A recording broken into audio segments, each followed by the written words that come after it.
सुधांशु जी, मेरा पॉइंटेड सवाल है।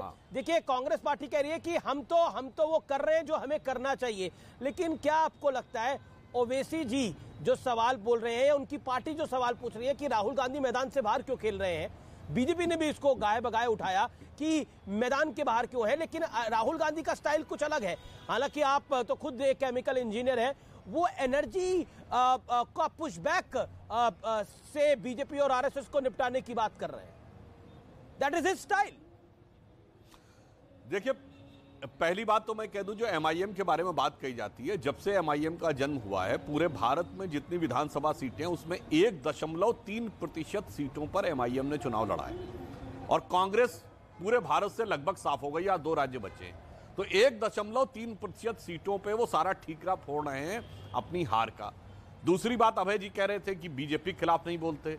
ये बताइए, ओवैसी का वो बयान याद है कि जब मोदी पहाड़ पे चले जाएंगे, योगी मठ में चले जाएंगे, तब तुम्हें बचाने कौन आएगा? बचाने कौन आएगा किसके लिए बोले थे? जनता के लिए या भाजपा समर्थकों के लिए ही तो बोले थे ना। और दूसरी बात, अभी जो अब्दुल मन्नान बोल रहे थे, ये जनाब बोल रहे थे कि साहब हिंदुत्व की पिच पे बैटिंग। जनाब, हिंदुत्व की पिच नहीं, 70 साल से पिच तैयार की जा रही है मुस्लिम परस्ती की। नेहरू जी ने कहा था मैं मदरसे खुलवा दूंगा, तो इंदिरा जी ने 1970 में कहा मैं पर्सनल लॉ बोर्ड ला दूंगी, तो राजीव गांधी ने आके कहा मैं शाहबानो केस में शरिया को सुप्रीम कोर्ट के ऊपर कर दूंगा, तो मुलायम सिंह ने कहा मैं गोली चलवा दूंगा, तो जब नरसिम्हा राव आए उन्होंने कहा मैं वक्फ बोर्ड ला के सारी संपत्तियां आपकी करवा दूंगा।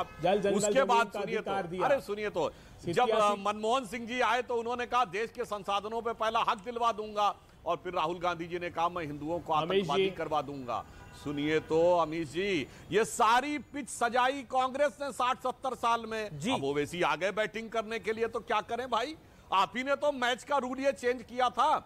ये मुस्लिम परस्ती की, बल्कि मुस्लिम समाज के लिए नहीं कह रहा हूं, कट्टरपंथी मुस्लिम परस्ती की इन लोगों ने एक जवाबी कव्वाली 60-70 साल से चला रखी थी, और ओवैसी जैसे नेता उसी की उपज हैं। जैसे 100 साल पहले चाहे जब जिन्ना ने कहा था मैं महात्मा गांधी को महात्मा नहीं बोलूंगा, तो कांग्रेस मान गई।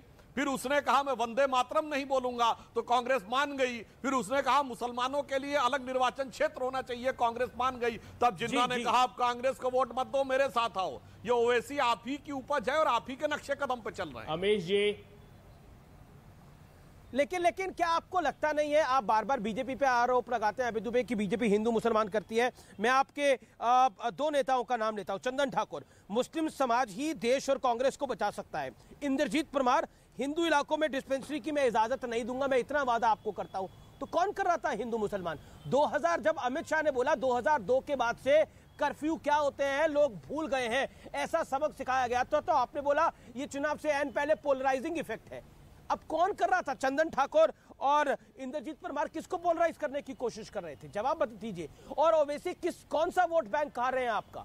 ओवैसी से दिक्कत क्या है आपको? बिहार से लेकर गुजरात तक किस वोट बैंक को ओवैसी आपको इफेक्ट करते हैं, बताइए। अबे अमीश देवगन जी, ये तो मुंह में राम बगल में छुरी है। सैफुल्लाह फारूक जैसे आतंकवादियों को टिकट किसने दिया कश्मीर के वार्ड नंबर 33 में? तारिक अहमद मीर दुर्दांत आतंकवादी विधानसभा का चुनाव भाजपा ने लड़ाया कि नहीं लड़ाया? तालिब हुसैन, गुजरात पर भी आ रहा हूं, सुन तो लीजिए। अमित शाह साहब अभी बंजारावास में गुजरात पे राहुल का स्टेटमेंट सुनिए। 3 जिलों में भीषण दंगे हुए रामनवमी पर। चंदन ठाकुर पे आइए, इंद्रजीत परमार पे आइए, और ओवैसी कौन सा वोट बैंक आपका खा रहा है वो बताइए। ओवैसी कौन सा वोट बैंक ले रहा है आपका? बोलिए। राहुल कह रहा है कि 3 आप कहते हैं बिहार के अंदर हमारी सीटें इसलिए कम होगी क्योंकि ओवैसी ने आपके वोट खा लिए। अब यूपी में क्या हुआ? कहते दंगे नहीं हुए। यूपी में आपकी 2 आई, आप किसने वोट खाए आपके? 2000 दावते इस्लामी के दान पात्र अहमदाबाद में मिले। कराई एनआईए से जांच? नहीं साहब, क्योंकि चुनावों में फर्क पड़ जाएगा। अरे तो बहुत सिलेक्टिव, और जो मैं बता रहा हूं 8 साल में क्या किया इन्होंने?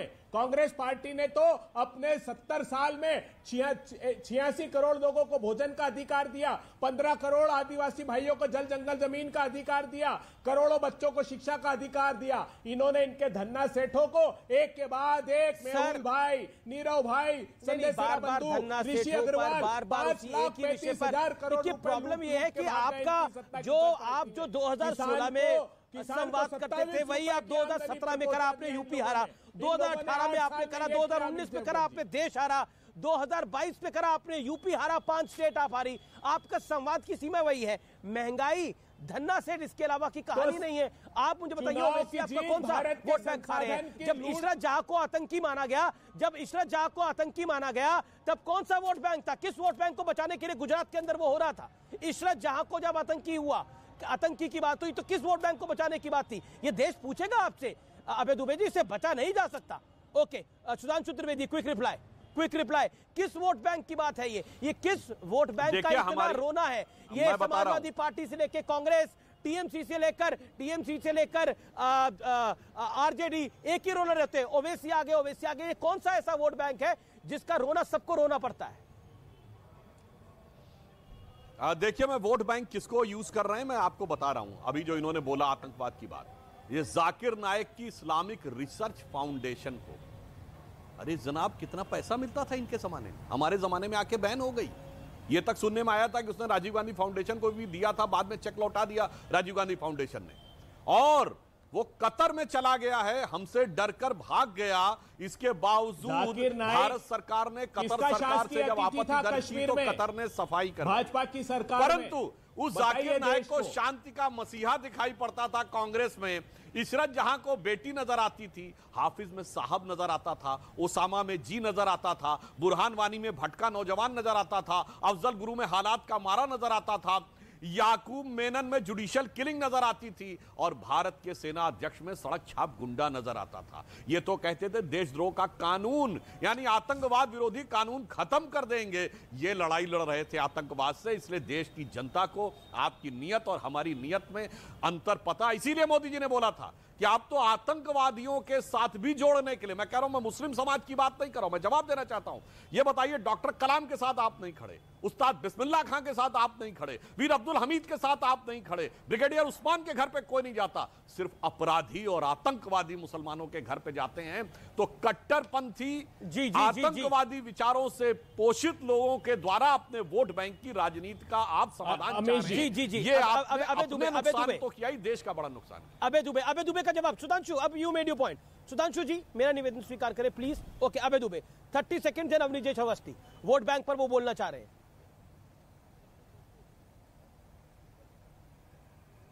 देखिए, अभय जी बोलिए प्लीज। जाकिर नाइक भारतीय जनता पार्टी की केंद्र की सरकार में जम्मू कश्मीर का राजकीय अतिथि था।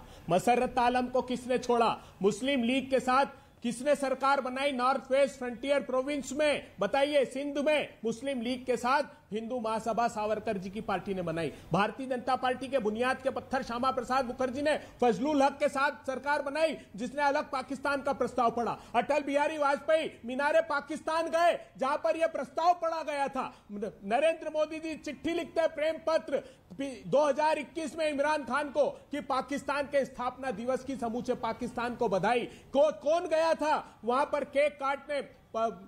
पाकिस्तान के प्रधानमंत्री का पठानकोट पर आतंकी आईएसआई को किसने आमंत्रण दिया था? बुरहान वानी को कौन कह रहा था कि ये तो एक हादसा था? भारतीय जनता पार्टी का उप मुख्यमंत्री हर पार्टी अपने वोट बैंक को लेकर असुरक्षित हो जाती है, बता दीजिए आप। तो इसमें बुरा मानने वाली क्या बात है? बुरा मानने वाली क्या बात है? जैसे ही राहुल गांधी किसी मंदिर जाते हैं तो आरएसएस और बीजेपी कहते रखती है ढोंगी हिंदू। क्यों? अवस्थी जी। अमीश जी, आप मुझे जवाब देने का अवसर तो देंगे ना? 10 सेकंड के बाद आप ये तो नहीं कह देंगे कि अभय दुबे जी आपकी बात का जवाब देंगे। अभय दुबे जी ने मेरा नाम लिया और अभय दुबे जी ने कहा कि 2002 से लेकर के 2017 तक कैसे बीजेपी की सीटें कम होती की सरकार बनी रही। मुझे एक बात याद आई, किसी घर में कोई गया और उसने कहा अपने बच्चे को, बेटे जरा 2 का पहाड़ा सुनाओ, तो सुना रहा था 2 दूनी 6। तो पिताजी ने उसकी बहुत शाबाशी दी और कहा बेटे बहुत अच्छा। उसने कहा आप इसको बहुत अच्छा करें, 2 दूनी 6। क्या कल तक तो 2008 कह रहा था, मैं इसकी प्रोग्रेस ना देखूं? मैं इसकी 2 दूनी 8 से लेके 2 दूनी 6 तक तो आया है।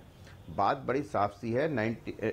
पिछली बार कांग्रेस की मॉरल जीत थी। राहुल गांधी ने कहा था हमारी ये मॉरल जीत है। आप मॉरल जीत पर, मॉरल विक्ट्री पर आप मजे करते रहें जी, बोलिए। और किसी को भी बी टीम कहें, आप ओवैसी को बी टीम कहें बीजेपी की, ओवैसी छोटा रिचार्ज को बी टीम कहे बीजेपी की, लेकिन एक बात तो सच है ना उभय जी कि ए टीम तो बीजेपी ही है ना। ए टीम में तो आप कहीं नहीं आते ना, ए टीम बीजेपी है। एक बात। दूसरी बात बड़ी साफ सी है, आपने जवाब नहीं दिया कि आपका एक उम्मीदवार ये कहता है कि मैं हिंदू कॉलोनी में यहाँ पर डिस्पेंसरियां तक नहीं बनने दूंगा, और आपको शर्म भी नहीं आई ये कहते हुए कि मैं उसकी इस भावना का विरोध करता हूं इसका। इतनी शर्म भी नहीं बची आप में। दूसरा कहता है कि मुस्लिम ही बचा सकते हैं देश को, मुस्लिम कांग्रेस को बचा सकती है, कांग्रेस मुस्लिम को बचा सकती है। आपको बिल्कुल नहीं लगा कि कम से कम यहां बैठ करके कहते नहीं जी उसका व्यक्तिगत बयान था, मैं उसका विरोध करता हूं? इतना भी नहीं कह सकते आप कमलनाथ के उस बयान का विरोध नहीं करते जहां कमलनाथ ने कहा था कि मैं 90% नहीं 100% मुसलमानों के वोट चाहिए, इनको तो बाहर निकल के देख लूंगा, बाकी हिंदुओं को तो मैं। आप नहीं कर सकते ना। आप लगातार 70 सालों तक मेरा समय एक समुदाय को अब मैं रुक करता हूं, बैंक की तरह इस्तेमाल करते रहे। जेपी नड्डा से हमने गुजरात चुनावों पर जो बात करी उसका रुक करता हूं। आइए आपको सुनाते हैं जेपी नड्डा ने क्या बोला। आप तमाम लोगों का शुक्रिया। जेपी नड्डा